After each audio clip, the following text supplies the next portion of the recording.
What up, everybody? Everybody, what's up, everybody?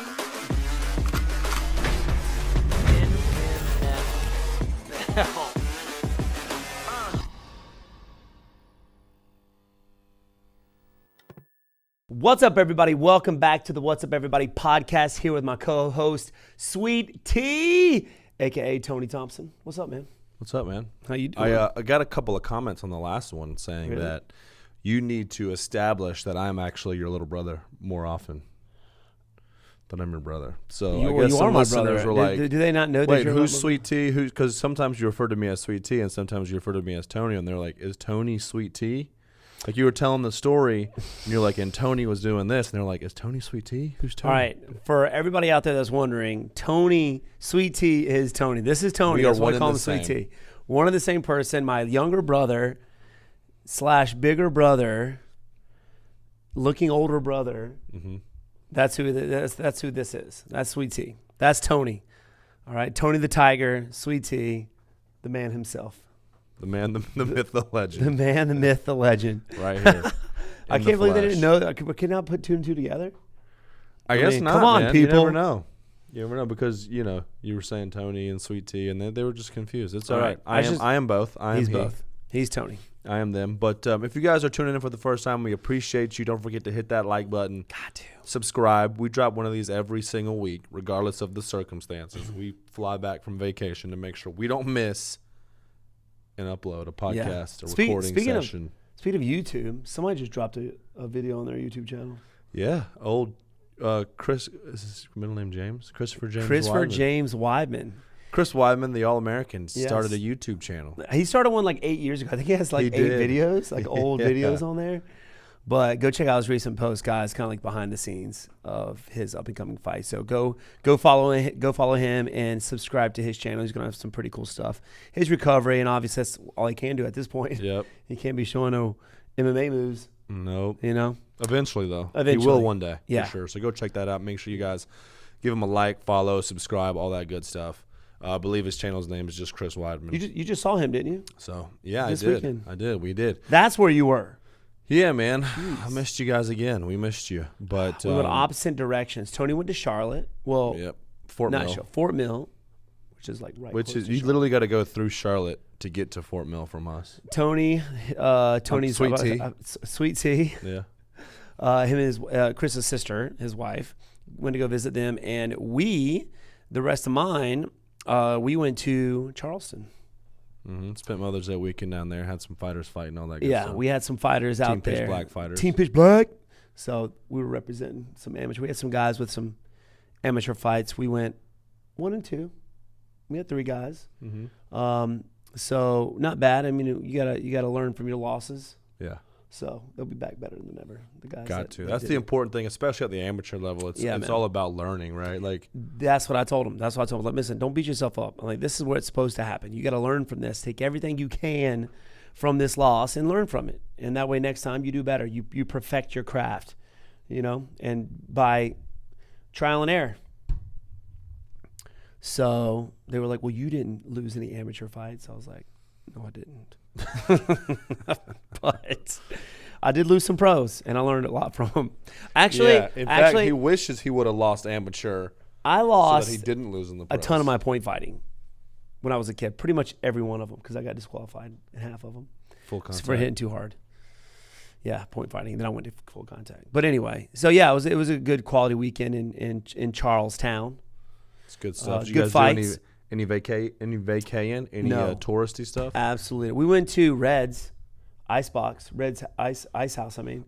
Icebox. Icebox. Yeah, thinking of you got to go to Red's. Little Giants, Icebox. You got to go to Red's. We never go to that place across the street from Red's. Though. There's always like Red's, and I think it's like JR's or JB's or something. We only go to Red's. So I got me some snow crab legs and some seared tuna. Ooh. And a massive margarita. Steven. It's virgin, though. Virgin margarita. Yeah. 0 alcohol. Was it? You sly dog, you. Yeah, dude. But that was good, It was good. man. Yeah. How was the weather? Was it hot? Was it humid? It was beautiful. And when I got down there, it was a little chilly. When we got down on Friday, it was a little chilly. Of course, we were helping the guys get ready, making sure they were ready for their fights. And then Saturday I didn't have to be out there till around 6, so we kind of just walked around downtown, did some shopping. Got Mom a nice Mother's Day present. Awesome. She loved it. Cool. And from an old antique shop, some really cool glasses. And Dad got himself, he didn't buy Mom nothing. He got himself like this, I don't know, it was like 1,700 liquor set with all the shot glasses intact, like that's super rare. It was like, he spent a pretty penny on that.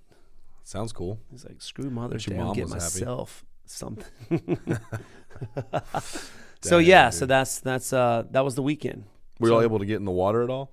Did y'all do any too of that? cold. Nope. It was still too cold? Nope. Yeah. Didn't get on the beach. Well, we went on the beach Friday, but it was kind of like, it was like later in the day. It was like really chilly, but we didn't spend too much time there.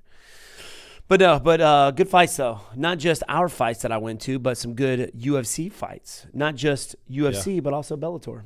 Got some new champs. We had a decent weekend of fights. Yeah. Some.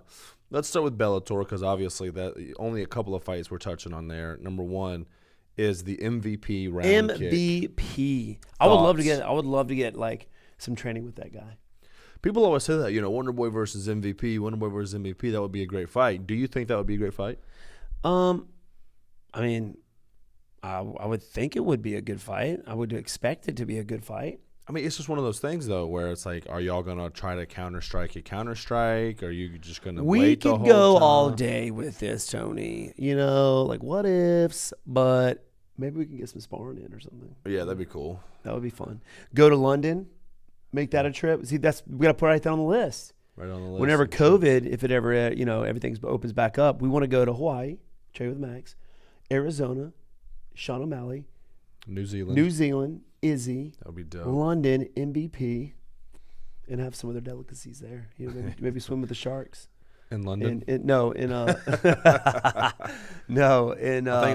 the only thing that you have to do in London is like eat the blood sausage. You know what I mean? Oh, I went to Liverpool.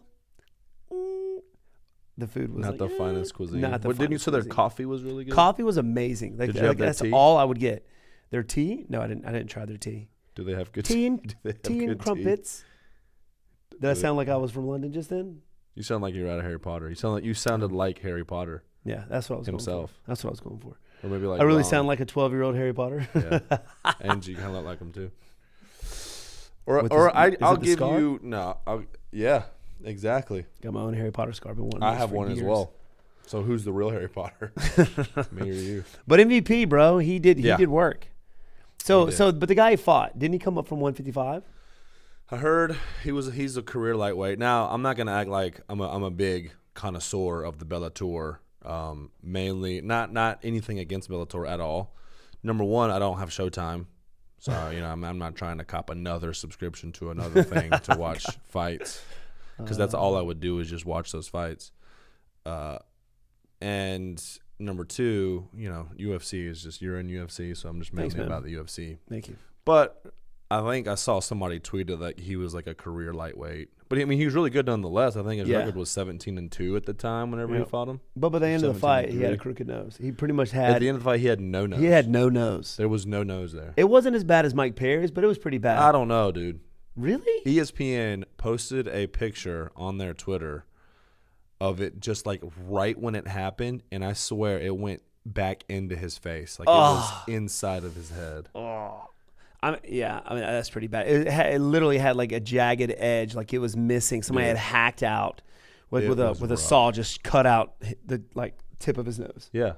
So if you guys don't know, they were fighting. They were doing their thing, and the guy he was fighting went to get a little showy. Like, MVP likes to get showy and do all his stuff. So the other guy was like, "Yeah, I'm tough too, man. Let me do this showboat. Let me drop my hands real quick, do some cool stuff." And then immediately take a shin to the nose. Yeah, it was like a Rose Namajunas kick though. It was like a slide up round kick. Did you just say Namajunas? Namajunas.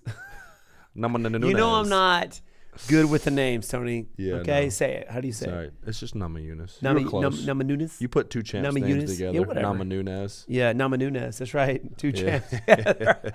Namajunas. Round kick. I mean, the one that dropped Wei Lee. But the cool thing about it is for the amount of time he had to process the lean.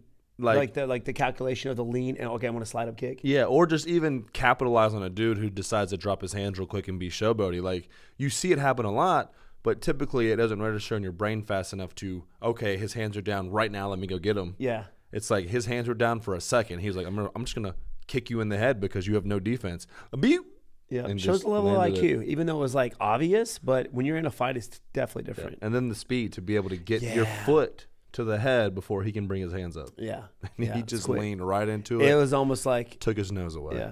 All right. I see the kick coming, but I'm doing nothing about it. Boo! Except leaning right into it. Yeah. Blah. So but that was good. Cool. Good for MVP, man. He's part of Paradigm as well. Whoop, whoop. Yep. Cool. You know what I mean? Cool. And then Pettis, dude. Like wait, before we get to Pettis, they have the whole rankings now. He's creeping his way up there to rematch old Dougie Leam. Do you see that fight going any differently if he gets that rematch with Douglas Lima? Well, the thing was, in their first fight, he staggered Lima. Yeah. He staggered him with a blitz, and that's what makes MVP so good. He's so unpredictable, and there's so much. He's so tall. I actually got to hang out with him in Cork, in Ireland. We did a fight con out there, and that dude's like 6'3". He's super long. So you know his distance is ridiculous, but he can cover that gap, and he just catches people off guard. He's fast. He's very quick from that old school point fighting game. Mm-hmm. So I think that he definitely has a chance, but the thing is about Douglas, he's so durable. The guy's so conditioned. Strong, yeah, man. I don't know if you saw that meme of their last fight where Morono comes down and he grabs it. Diego Lima. Is it Douglas or Diego? Douglas. Douglas Lima grabs it and like just like hammers it into. I think it was in that same meme where Anthony Pettis got the, and then he did the. Sorry, man. Can't help it. But no, I saw these guys. I saw it. Speaking of Pettis, though, that's twice today. Somebody brought that up. Jace, my nephew, brought that up today. What? Oh, what a punk, dude! I would never. Dude, what do you mean? What a punk, dude? Sergio Pettis goes out there at 135 belt. Yeah, man. Dominates the Bellator 135 champ. And I mean, just takes, brings the champ, man. He's champ now. Yeah. Two brothers, one in UFC, one in Bellator. Mm-hmm. I wonder if Anthony Pettis cool. Dang it, I should win Bellator. I don't know. Maybe. Well, he's not going to get that title of PFL anytime soon. Poor guy. Feel bad for him his last fight. I don't know what happened, but hope he gets back on that winning horse, you know? Yeah. We'll see. It's tough. It's a tough game. It's a hard life out there. It is. It's a mental game. Yeah. But congrats to Sergio. He looked great. He looked fantastic. Fast, sharp. He has his last couple Bellator fights. I think he's only had one other one, maybe two, but I just know he looked really good in those fights. Sharp, and he looked really good this past weekend. So congrats to Sergio Pettis. Shout out to Sergio, man. It's 35-pound belt in Bellator. Speaking of Serge, you remember that drink? I do remember Serge. Wasn't that Serge like killing people? Right? Yeah, it was like a green bottle. It was like one of the first energy drinks. It wasn't like giving people heart attacks. It was like recreational. I don't know. Like kids were drinking it. Yeah. You get it at any. It was supposed to be like 400 milligrams of caffeine or something like that. I have no idea. I know it's supposed to be super intense, and they had their issues. Yeah, for sure. I still see him every now and then in like old. You don't see Surges. Yes, I have. I have seen Surge. I have seen some. I want to say they did make a comeback. They released like. I don't. They probably dubbed it down, but probably not the same as it was before. Highly illegal in the early 2000s. It was probably 2007. Illegal? It wasn't really illegal, but you know. It was dangerous. To today's standards, it was probably super dangerous, like really illegal. Yeah. I mean, it was killing people, giving people heart attacks, I think, right? Do you know that as a fact, though? Or are you no, I know. I was just saying that. Saying that. I don't know. I don't know that's a fact. All right. I was just. Yeah. I heard that too. I heard it was like doing bad stuff to people too. But. So shout out. I don't know why I brought that up. Yeah, Serge. Well, Sergio. I get you. So anything? No, nothing really else outside of that. I mean, those guys look sharp. Then you got the UFC fights. They didn't deliver as much as I wasn't that hoped impressed. They would have. Right. Oh, you know, like the last fight card. I mean, there's like knockouts left and right, crazy stuff happening. There you go, dude. Sorry, man. I dropped my book. And then we had this one where there's a lot of decisions, you know. But, there was some dominant performances. The same guy that got knocked out on my card in Madison Square Garden comes back. Long Island zone or New York zone. Yeah, Long Island. Yeah, Long Island. Yeah. He's a Long Island boy, old Gregor. Old Gregor. Talking about fishing afterwards, too. Fishing, hiking. Fishing. And Conor McGregor was like, nah, son, I'm the best fisherman, dude. He has this little fish. He holds up this little fish. Yeah. Little trout. On the back of a yacht, though. But, different kind of type of fish in there. Yeah. I'm pretty sure he probably didn't even hold the rod whenever. No, he had somebody else hold the rod for him. He just give me that. Took the picture. Go. Sweet. Throw it back. Yeah, he's on that level now. But yeah, so you had Phil Hawes in the first fight, decent fight, fought through some adversity, got rocked in the second round, but he stayed composed, looking sharp. He's off to a great start. We missed one. Anthony Johnson came back. Oh, yeah. That's right, Anthony Johnson. Dude, how do we forget that? Touch on that. We're going back. We're going back to Bellator. Okay, number one, how does this guy get, I probably look like him right now. Mm-hmm. Do I? Big traps, big arms, I think you look bigger. Thank you. You're welcome, dude. That's what I was kind of like, going for. But, goes from like being looks like a pro bodybuilder to just lean and mean. He went back to 205 or 185? 205. 205. And he said he got rocked. No, he did. He did. Like, it staggered him.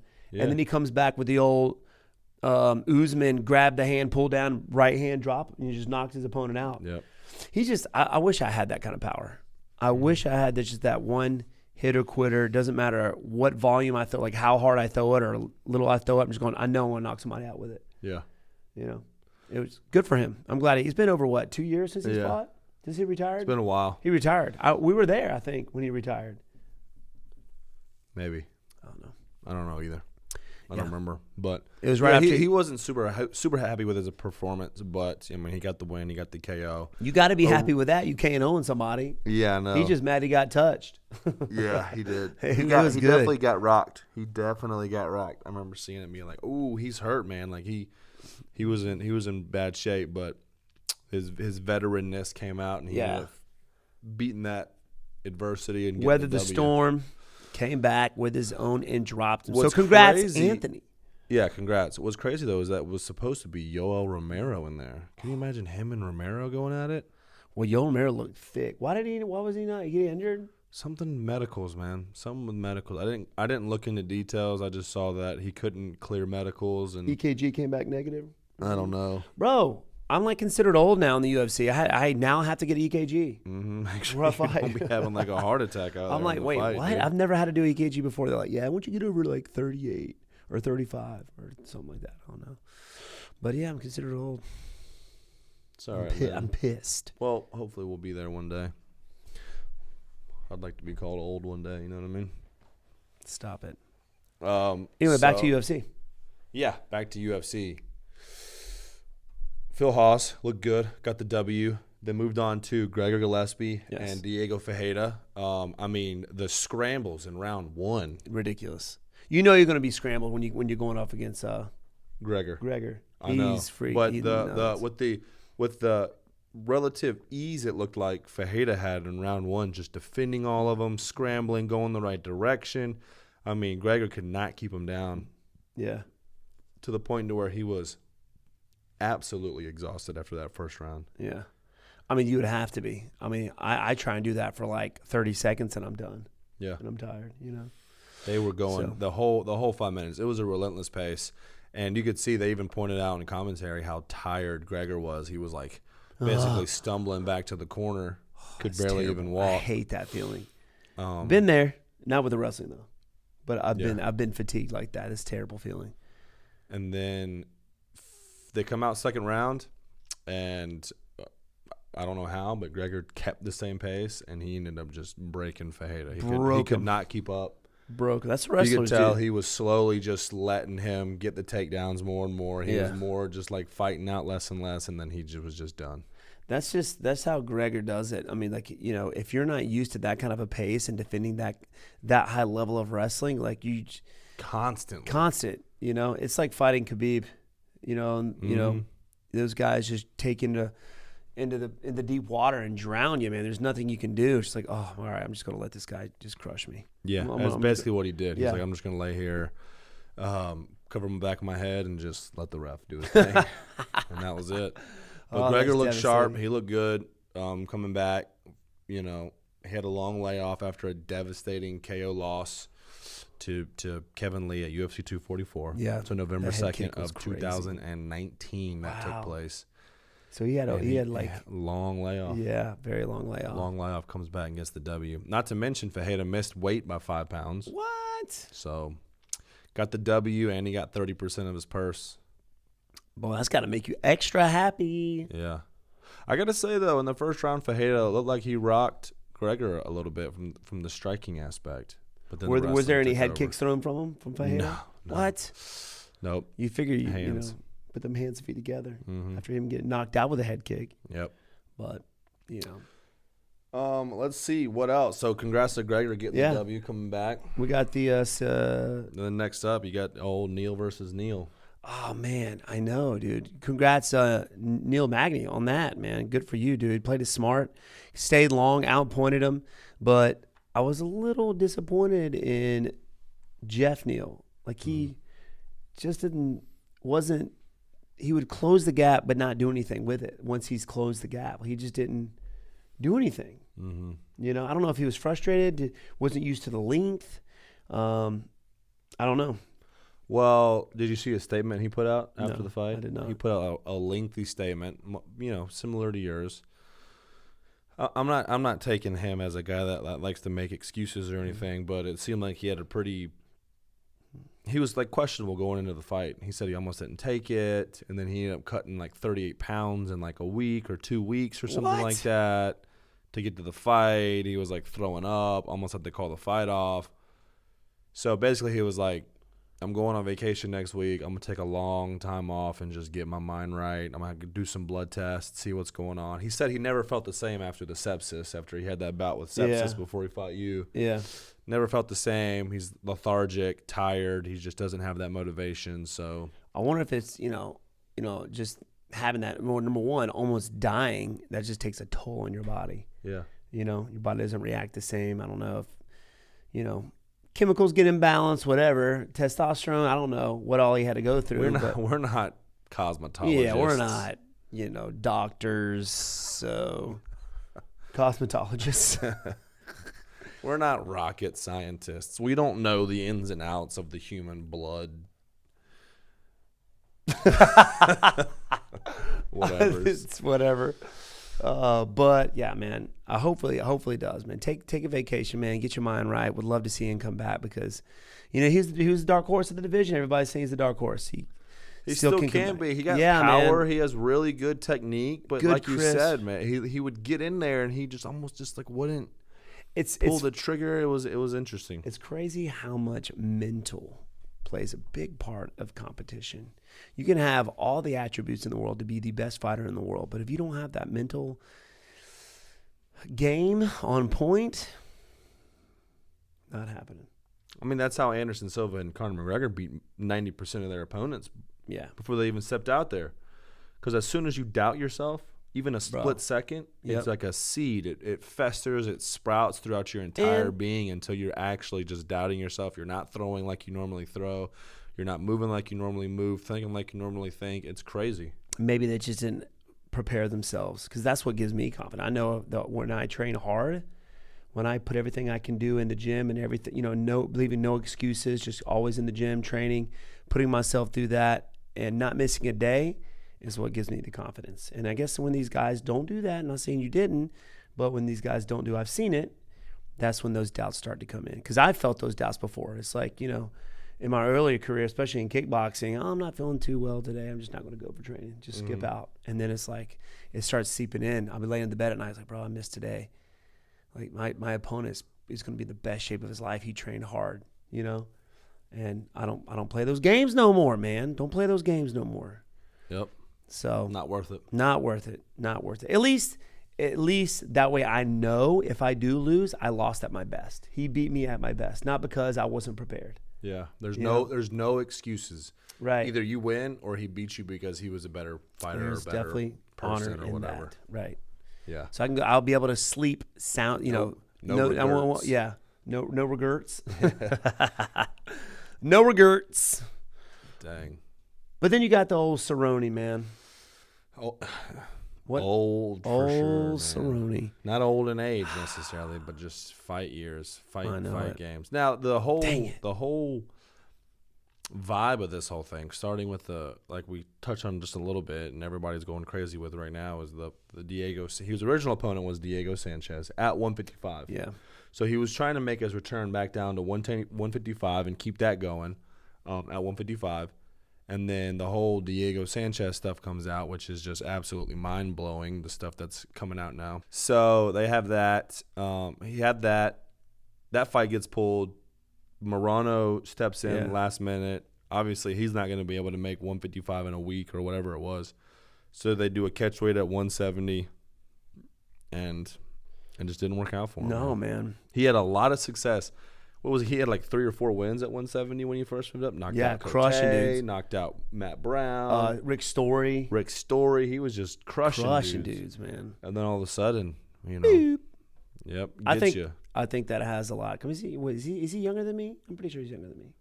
He's definitely not younger than you in fight years. That's for sure.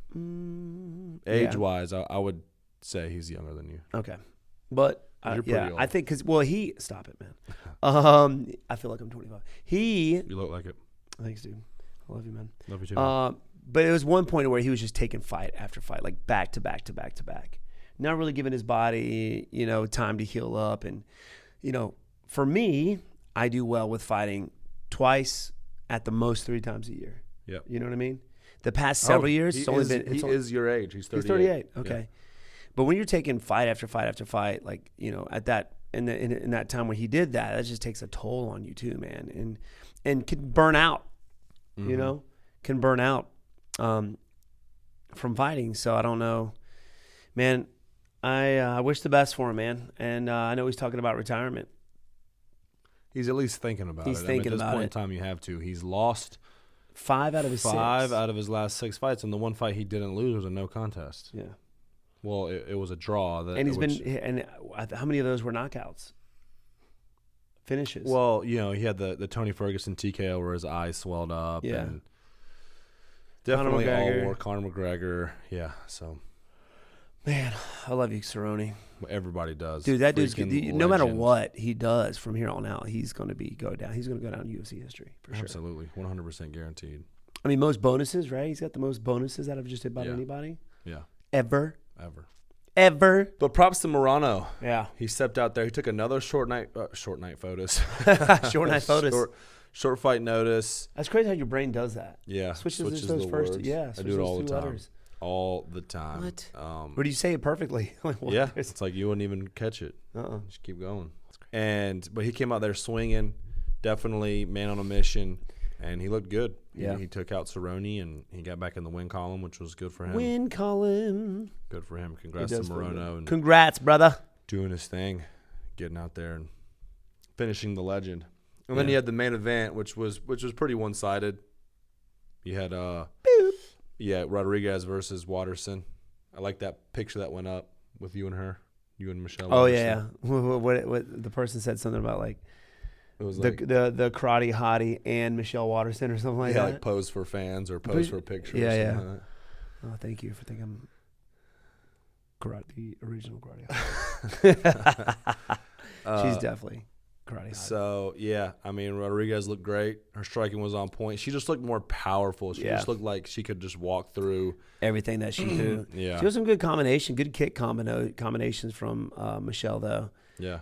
She would go like low kick. Next thing you know, she'd go up high kick, kicking her in the face. And she's significantly taller than her, too. Mm-hmm. So glad to see her get that front leg up there. Blah! Yeah, so finishing up the fights, we can't leave you guys story timeless.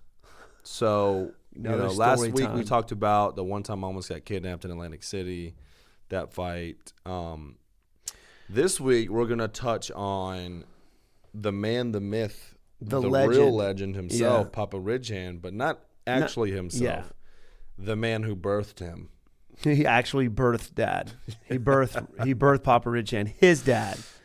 Well, he himself didn't birth him. Ray. Oh, Ray. Ray Thompson. Ray Thompson, the original Ray Thompson. WB, I'm going to let you take this story time. Well, Get you know, after it. I'm older, so Dad's told me some pretty crazy stories.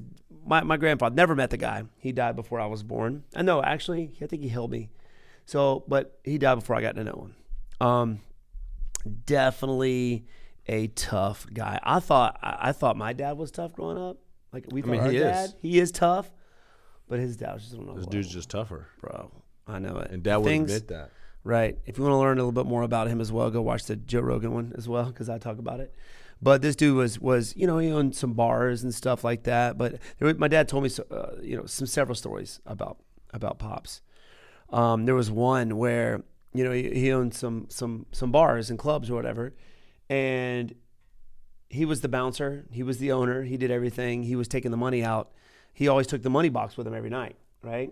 Count the money up, blah blah blah. And he would take the money out. Well, there was, I think, 6 dudes that were waiting on him outside of his car. He goes out the back, and as soon as he walks out the back, some dude breaks a brick on his face, like smokes him in the face with a brick. Anyway, I don't know what all was done, but there were 6 of them. He put 4 of them in the hospital. 4 of them in the hospital. They didn't rob him. They didn't take his money. But the crazy thing, other 2 just took off running. Yeah, they had to get this. They had done. But the crazy part of it, they tried to sue him. They took him to court. They sued my grandpa. They didn't. Well, they tried to sue him. But back then, in the 50s or 60s, whenever it was, the judge just laughed at him. He's like, "You said it here. All 6 of you dudes put 40 on the hospital, tried to jump this man, tried to take his money and food off of his kid's table, and you're trying to sue him." He's like, "Get out of here." Yep. Judge just dismissed it. So, dude, you're talking about like a 6'1", 300-pound man who grew up like in the hills of West Virginia. Mm-hmm. The Beverly Hills. Of West Virginia. Beverly Hills of West Virginia. There was another story Pops told me. Dad lived on a farm. Well, they had like a farm. They had horses. They had pigs. Hogs. Big pig, like hogs. Not even pigs, but just massive, 500-pound hogs. And my dad was always scared of the hogs. This thing was huge. It was a mama hog, and she had just had piglets. And my dad would sit around the pen, and they would have chickens all around in the pen, right? And he said every now and then a chicken would get too close to this hog. And he said this mama hog just gobble up this daggum chicken in 2 bites. He said it would just crunch, swallow it whole. Well, my dad had a younger brother, Marlon. And he was little, and he was running around the pen. Of course, my papa was in the pen with him. So he knew about the hog, and so he had his eye on the little hog, but that hog had her eye on Marlon, my dad's baby brother, was going to gobble him up. So this big old hog starts trotting towards, Marlon, my dad's little brother, and it started charging Marlon. And my dad, my papa, stepped right in front of the hog, bent down, and punched it right in the nose, knocked it out, dropped it. Boom. Just Dang. crumpled 500-pound hog. And they ended up having bacon that night. No, I'm kidding. It lived. Didn't. It lived. The pig lived. But it shook it off, shook its head, and trotted the other way. But still, knocking out a whole hog. You know what I'm saying? That's power. That's power. After you've seen it, just eat a chicken 300 whole. pounds. Now we know where you get your size to. Gotta be. Straight from that dude. I'm not saying you're 300 pounds, but you're a big dude. That's messed up, dude. Always would have had Joe. But yeah, man. So never got to meet the guy, but I heard he was a pretty rough dude. But Dad always tell me that if he was still alive, he'd be very proud of us. So that makes me happy. R.I.P. That's crazy, man. I just remember the story where he talks about how he would, at age 10, throw a 100-pound sack of feed over his own head with his teeth. To get a nickel. Yeah, he would sit there and bet the old guys. You know, back in the movies where you see the old guys sitting on the front porch, on the bench, at the local pantry. Yeah, and he would bet those guys a nickel that he could throw 100. He was like 8 years old. 8 years old. Nuts. Could throw a 100-pound of seed over his head using nothing but his teeth. And he would bet him. He would do it. He would roll it up, bite it, and swing it, throw it over his head. Got himself a nickel. You could do a lot with a nickel back then, though. Oh, yeah, dude. You could basically, like, invest in stocks. Bitcoin. Mm-hmm. Back in those days, Bitcoin. Yeah. Yeah. All that good stuff. Buy a lot. That's food for a week, especially in West Virginia. Mm-hmm. Man, that's crazy, dude. He was a big, big hoss. I know that for sure. That was for sure. I would love to have met him. He'd have been a cool guy. Yeah. So there you have it. Story time with Wonderboy and Sweet Tea. Thanks, man. Welcome. Now you can tell your kids. I will, for sure. I'm going to go home and tell them that tonight for bedtime story. So what we are going to do now is we're going to finish up with UFC 262 picks. All right, let's do it, man. UFC 262 picks. Tony, who do we have first? Coming up. So we're only going to do the main card. So we're going to do this rapid fire. Okay. Right? And kind of, if we want to touch on it a little bit, we can. So if you don't know what UFC 262 is, it takes place this weekend. It is headlined by Charles Oliveira versus Michael Chandler, competing for the UFC lightweight belt that was recently vacated by the man himself, Khabib Nurmagomedov. So first up on the card, you have Shane Burgos, crisp striking, versus Edson Barboza. Ooh, Edson Barboza. Yes. Talk about crisp striking versus crisp striking. Yeah, I think it's going to be a stand-up fight. 100% guaranteed, bro. Okay, rapid fire. I'm going to go with the veteran. I'm taking Shane. All right. I'm taking Burgos. Next up, you have Caitlin Chukagian taking on Vivian Araujo. Going for Vivian. I'm going to have to concur. I'm taking Vivian as well. Next up in middleweight division, Jack Hermanson makes his return versus the returning Edmund Shabazian, the Golden Boy. He's obviously a hot prospect till Derek Brunson got a hold of him. Right. I'm going to go for. He's still really good. Yeah, he is, and he's young. He's still young. He's 12? Yeah, 13. 13. I'm going for. What was the first one? Jack Hermanson. I'm going for Jack Hermanson. You just forgot his name real quick. I know, I did. I don't know what happened, man. Sorry, our brain fart, man. That's what happens when you get hit too many times in the head. Ooh, that one's tough for me. I'm taking Edmund Shabazian. All right. I think he's going to look to make a big turnaround. He knows Jack Hermanson's a wrestler. He knows that was his weak point versus Brunson. You say Jack is Hermanson's a wrestler? He's like a grappler, like a wrestler grappler. Yeah. Like he would prefer to grapple and wrestle than to strike. In my opinion, I mean that's what I think about him. So I'm taking Shabazian. He's made the improvements. He's going to get this win over this crafty veteran. Co-main event, another barn burner. Tony Ferguson comes back versus Neal Dariush. Oh, Dariush, man. Neal coming in there. These dudes are just looking to put on the craziest shows of their lives whenever they get in there. Yeah, these guys, they both highlight reels for sure. I'm going for my man Dariush. I think Dariush takes it as well. Let's go, Dariush. The recent decline of Tony Ferguson has been I feel bad. He's had some time off, noticeable. He's had some time off. He's been obliterated his last couple fights, man. Yeah. Like it was just rough to watch. Yeah, shaking his head. Gaethje and then Charles Oliveira. That Justin Gaethje almost one getting broken. Yeah, Oh, that's right. It wasn't good at all. But I was like yelling at the TV, telling him to stop the fight when he fought. Gaethje. Yeah, I know. Yeah, that one was rough. Yeah. So I'm going for Dariush. Yeah, I think Dariush. And I just like saying his name. Yeah, me too. It's fun. And then the main event, we have Charles Oliveira versus Michael Chandler. I'm going for Chandler. That dude is a specimen. He is. Just shredded, constantly working out. I think he stays in shape.